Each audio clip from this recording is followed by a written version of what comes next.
Good morning, Lori. Good morning. You want to tell us a little bit about what brought you here? And Sure. My name is Lori Campbell. Today is October 2nd, 2017. I found Candy Vanderwalker on Facebook after I realized in August of 2015 that all the physical and emotional symptoms I was having were in fact morgellons. And in talking to Candy, she said that most people with morgellons are targeted. And I really didn't understand that at the time, because I thought, well, who's little old me? I'm just some girl from a little town outside of Philadelphia. I work for the post office, but so do a lot of people. That's not really anything that's a big deal. The only military connection that I had, as far as I knew at the time, was that my dad had been in Vietnam. He was a private. He was drafted into the Vietnam War. He wasn't a sergeant or anybody of any kind of high-ranking official in the military. And about a month ago, I found out that my grandfather on my dad's side had been a crewman on the Enola Gay, along with my grandfather's brother-in-law, my great-uncle, that they had both been on the crew of the Enola Gay. so essentially two people in your immediate family on the Enola Gay. Yeah, and I mean, I always knew that my mom's dad had been in the Air Force during World War II, but as far as the missions he flew or anything, I really don't know anything about him. What else do we know about the history surrounding that? Anything? Well, my grandfather was Frederick George Herman, and my great-uncle was Matthew McCluskey. Not sure how to spell it, but... Okay. And they were from Shenandoah, Pennsylvania, coal cracker country. They worked in the coal mines and stuff, and at one point my grandfather worked on the railroad. When the economy collapsed up there in Shenandoah, they moved to Chester, Pennsylvania when my dad was about 5 years old. So anything about, what can you tell us about how they wound up on the Enola Gay, if anything? I have no idea. Okay. My dad might have more information, but when he had found out, when he saw this newspaper article randomly at his lunchroom break time, somebody had left the paper behind, and he happened to be flipping through the paper because he was bored after he ate, and happened to see the article and pretty much started screaming because he recognized his dad and his uncle. And they never told anybody? They never told anybody, and by that time my grandfather had passed. He passed when What I a was highly secret mission. Obviously one of the most classified missions in history that's ever been broken into the public. My grandfather died when I was about 5 years old, so that would be 1976. It was about, I think my dad got back from Vietnam in 68 or 69. I was born in 71. I'm sure the amount of Agent Orange that was sprayed on my dad along with everybody else over there contributed, if not was the root cause for my getting morgellons. Oh, that's interesting. But my great-uncle, Matthew McCluskey, was still alive. And so my dad took the article and he showed it to my uncle, and he said, what is this? This is my father, and he's the big Pollock standing behind him. And he said that his uncle just smiled, didn't say, yes, that's me, no, that's not me, yes, we did that. He just didn't confirm or deny. And he must have still had an oath. that he was... Well, my dad said to him, he said, I thought this mission was supposed to be secret.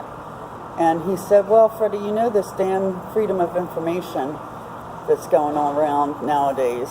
And the article itself just had a picture of the crew, and it said, did one of these men confess to the Pope?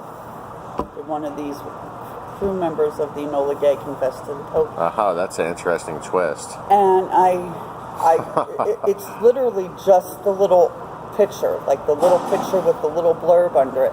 So I flipped it over trying to find, what paper it was, and I haven't had any success yet. We'll find it. I've got some friends who I can dig that up for you, I bet you. Hopefully I'll be able to find it. It's a piece of my family history. Yeah, any information that you have, names, time frame, whatever, forward that to me, and I'll get working on that for you. And I find it interesting, several things about your testimony. Last night we were talking. Got a great audio recording of you and two other of you guys here. All had very similar symptoms concerning particular areas of reproductive that's one of processes that you guys had been inhibited with this affliction.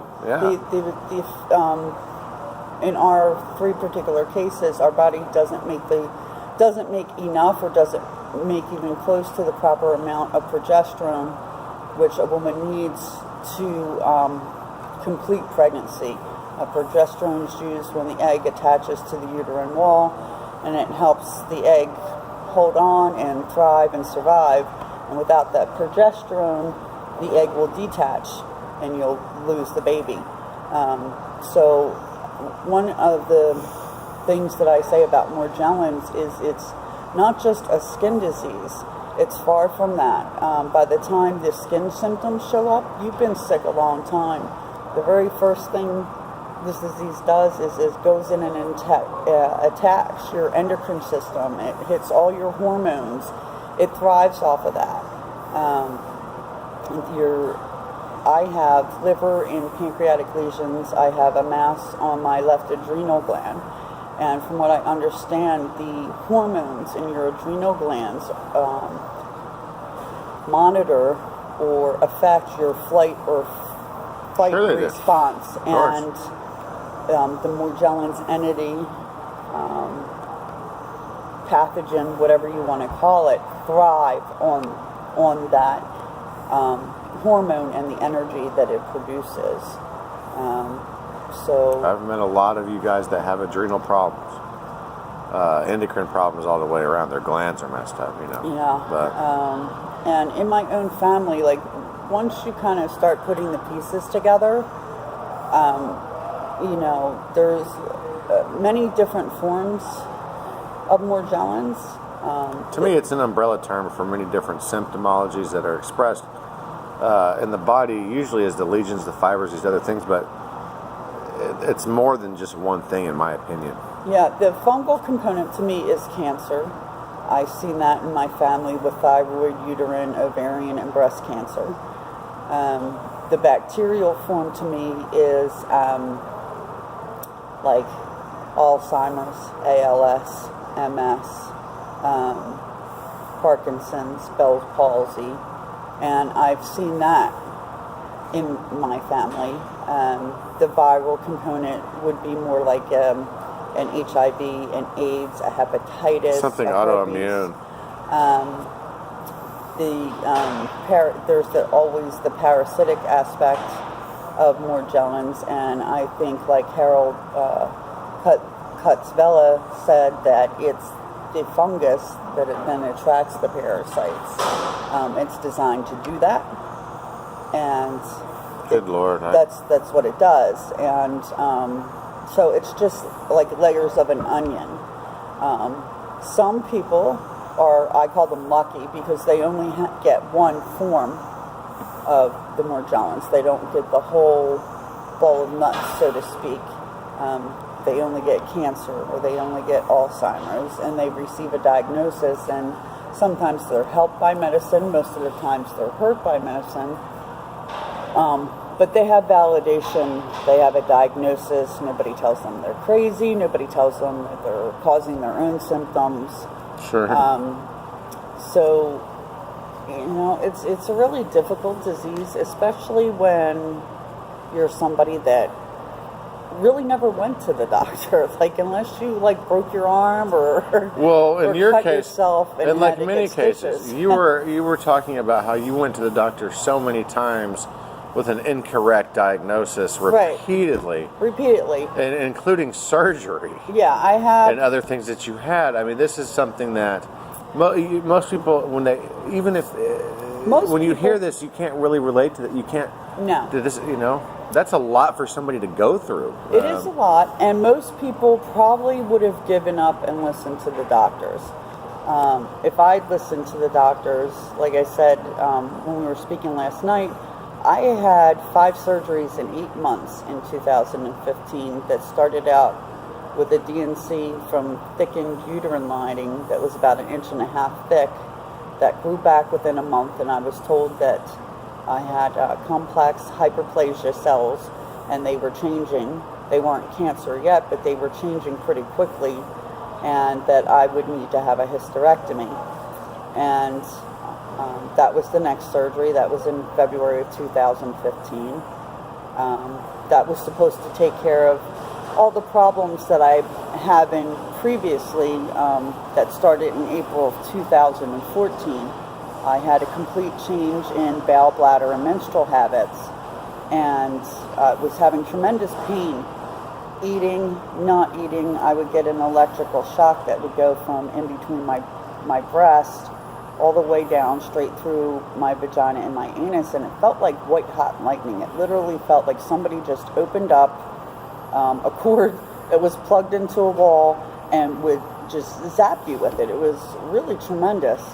And luckily for me, after the hysterectomy, that pain did go away. I maybe very infrequently will feel a zap maybe in what do you think the cause of that was? It's hard to say here. After listening to Harold Kotzvella's presentation this weekend, I think it's the electrical component of morgellons, and is I guess some form of torture. I don't know. I mean, I really, there's a lot of stuff I'm still trying to wrap my head around. Sure. All I know is I was in pain. It fucking hurt, and doctors really weren't helping me. What's your blood type? I was told it was B something. I really don't know. I was typed and matched when I had the hysterectomy because they was afraid I was going to bleed out because I have a clotting issue. Sure. Sometimes that's a factor. It makes me curious because when I look at you and I hear your connection with the Enola Gay, the first thing that comes to my mind is this connection back to Project Pegasus, the Manhattan Project, the scientists that were working on that, and then somehow this very small degree of separation from your family history into my own and the conference all being here together. And so everybody here has this link in. Yeah. And there's a puzzle pieces. We have to be diligent to try to really fact find with each other and put the pieces together. And it's become something that I really try to take my time with. I don't want to rush it. Right. And I do want to be able to get all of that information because I think it's important for all of us. Some of us don't even know what we're doing here, according to a few of you guys. Yeah, you know? and I can understand that. It's very overwhelming. And the amount of surgeries that I had in such a short period of time, after the hysterectomy, I had a cardiac catheterization because I had the clotting issue. They had done an ultrasound study on my legs and found an old, so I guess a widening in the vein. They had found that I had an old DVT. I'd previously had one at some time because they could literally see it. DVT is a deep vein thrombosis. It was in my left leg. And basically what it did is it kept the little sphincter on the vein in the left leg, that main vein, open instead of it opening and closing like it's supposed to, like your esophagus opens Sure. and closes when you eat. That's what the vein does. It pushes the blood or sends the blood from your body back to your heart. Your arteries send it out from your heart to your body, and that's how your circulatory system is supposed to work. Well, mine doesn't work properly, hence the Reynolds diagnosis that I got for circulation. And so after the cardiac cath, where they didn't find anything, and that's many tests with morgellons. People will test within normal range. At some point, I wanted to just scream if I heard that phrase one more fucking time. What's that, normal? Within normal range. Okay. Your tests All right. have come back within normal range. Well, Candy will tell you as a nurse of, 25 years or whatever, and a seasoned one at that, she sees people come in. The misdiagnosis of this is across the board. Because they're not testing properly. Yeah, they're not testing properly. They're not testing and even if they do get an inkling of what it might be, they'll still try to cover it up. That's a very smaller caseload than it would be for people that just are ignorant of it. The very first thing that they need to test for is hormone levels. Yeah. Hormone levels are almost always not within normal range. Whether it be your adrenal hormone, Yeah, I've heard her talk about that quite a glands, bit. your thyroid hormones, or your estrogen, progesterone, testosterone. That's important for a level. lot of people that I know. This is important for a lot of women that I know. Listen, and they look at this and they think that it's some type of weird affliction. They don't want to admit that they have it. I know they have it. Right. Who would want to? I mean, you're labeled crazy. You're told that you cause these sores yourself by picking. I mean, It really helps for you guys to speak out and show that you're normal, down-to-earth, good people I'm not a that rich have been person, afflicted by this. But I had a good job. I had a good life. I was going along. I would take trips. I was outgoing. And when this happened, the amount of people that turn against you, like people that have known you all your lives, I wasn't a faker. I didn't fake sickness. I wasn't, like I said, I barely even ever went to the doctors. Yeah. And, my mom would say, well, do you think it's stress? This, that, and the other thing. And my husband would say, you're just looking for attention. I said, why would you think that I'm looking for attention when I've never done that before? Like, I enjoyed my life. I wasn't rich, but I took some nice vacations. I had some decent things. I could go out to the movies. I could go out to dinner. It was an enjoyable life.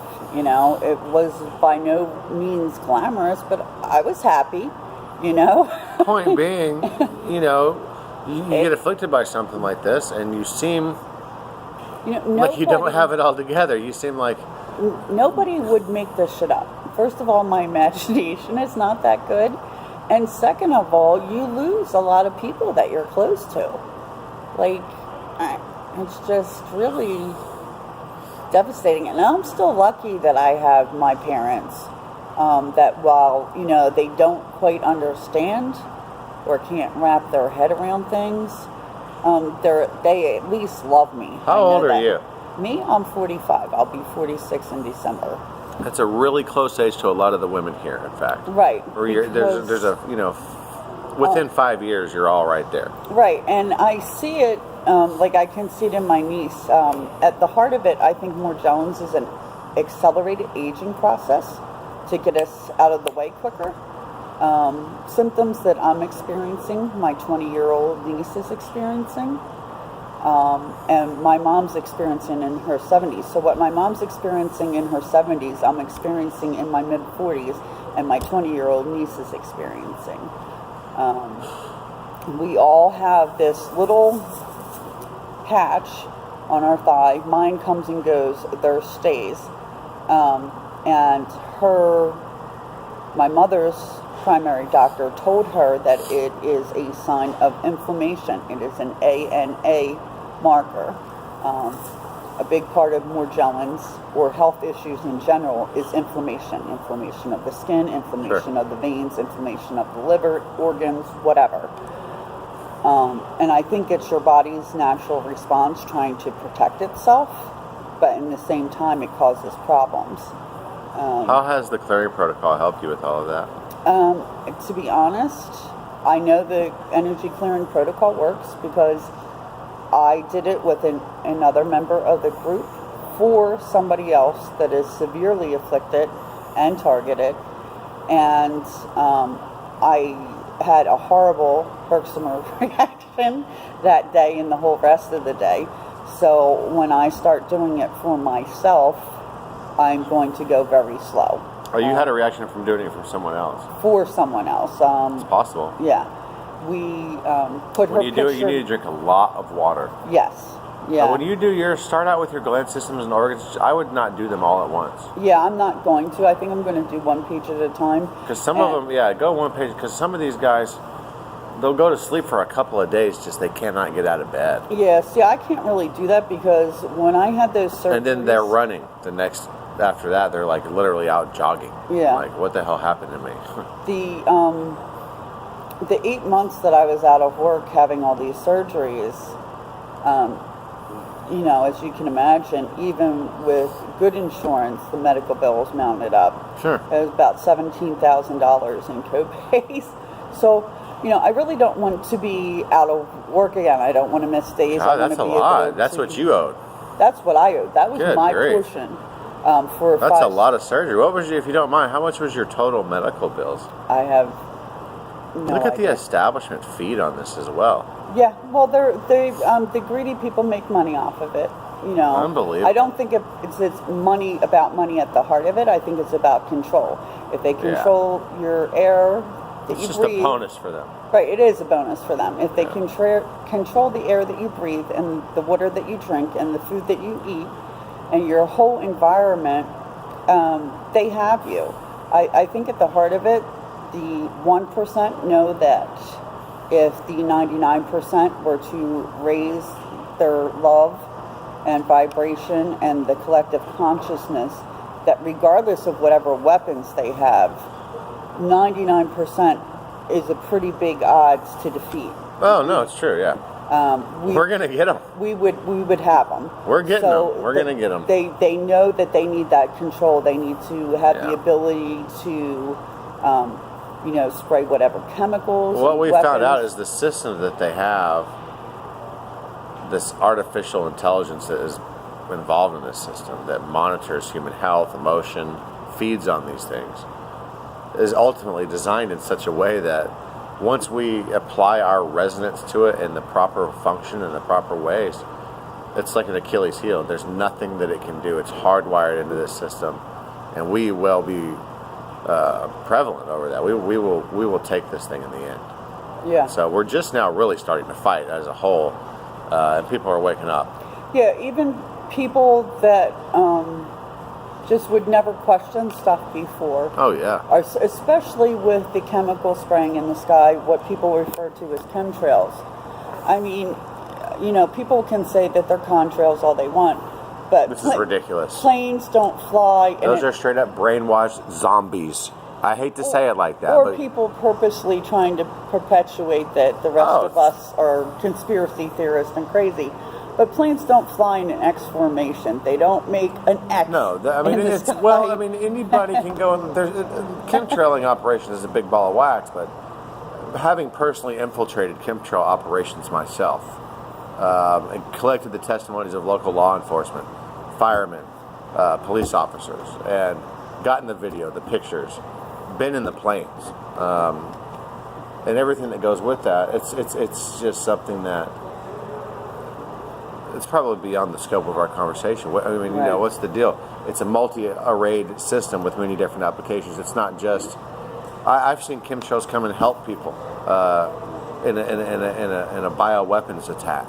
I've seen much more of it not there to help people, obviously. I'm sure that's the application that they sold it to people under, that it can be used for good, that if we were attacked by anthrax or Ebola or whatever, that they could spray a vaccine. It works. That works. Over a crowd. And it actually worked against these Illuminati fucks when they pulled the trigger. Excuse the expression. But yeah, these guys pulled the trigger. I was in Dallas. And so I saw that side of it. Very small side of it. Multi-array system. You're looking at everything from opening up communications band to holography. to it's a multi-array system. There, you've got holography, you've got communications bands, you've got weather modification. It all interacts with our consciousness, our resonance, and our vibratory emanations, really. I'm probably going to wrap this up soon because I have to check out. Sure. I have to get my roommate moving. But I did want to say to people, nobody, I mean, I'm sure there's a few trolls out there that make up their symptoms, but for the most part, if you have somebody in your life that was quote unquote normal and they start talking about these things, they're not crazy. Do the research. Even though you put in morgellons and the first 20 pages come up as delusions of parasitosis. Just one example of so many people. Look at one of the most reputable sites that I know is probably www.immed.org. It is Dr. Garth Nicholson's site, and he's very scientific. He doesn't just put theories out there, but he certainly says that morgellons definitely has the makings of a bioweapon. There's a big mycoplasma part to morgellons. It's all weaponized. I think everything kind of feeds off of one another, and once you get one component of it, your body is more apt to be susceptible to the rest of the co-infections, and morgellons just being one of them. It's very scary for anybody in your life suffering this. They really do need your love and support, not your criticism and condemnation. Like I said, if you had a family member and they were perfectly quote unquote normal before this, they're still normal, they're just suffering. Help them. Don't hurt them. Amen. I think that's great. Anything else that you want to add? Not right now. I'm sure there's we'll talk in the future. Thanks so much for being here with us. I'll remember when I get home. But yeah, and any of that stuff that you want to share to get to us or myself, let me know.